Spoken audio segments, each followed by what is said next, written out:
Yeah. What do you think about this, Deborah O'Neill? Do you think the process for appointing the Voice body itself and who sits on it should be something that the public does know about before they go to the referendum? You know, we just heard Linda Burney say there on ABC Radio that process is going to only happen afterwards.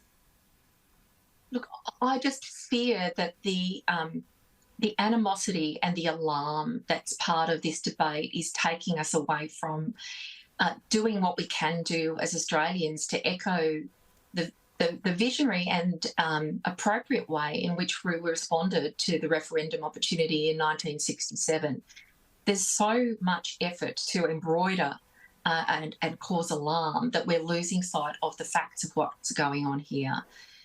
People who are First Nation country right now are dying at a terrible rate and much, much earlier than their counterparts.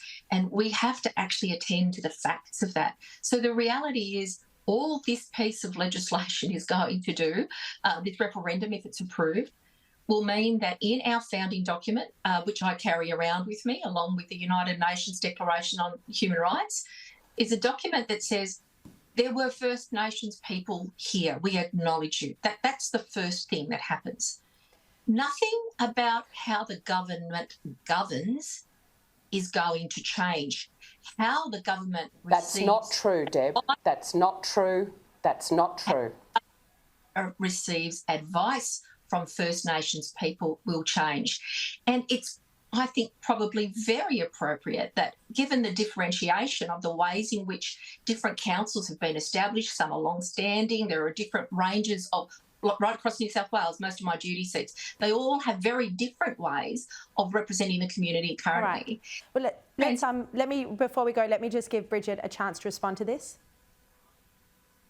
Yeah, thanks, Sharri. I think it's incredibly disingenuous for Deb to behave as if those on the yes side in the government are the only ones that care about outcomes, health outcomes, education outcomes, better outcomes for our most disadvantaged Indigenous Australians, because that is not the case. Many of us, most of us on the no case are absolutely committed to recognition and reconciliation.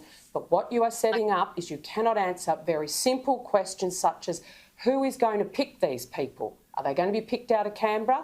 Is Noel Pearson going to pick them? Or are indeed local communities going to get a chance to pick them? That's a fair question, and if you're any sort of government, you'd have an answer. All right. We're out of time, but Senators, I really appreciate the debate, and we'll keep having it on the show. Senator Bridget McKenzie and Deborah O'Neill, thank you very much.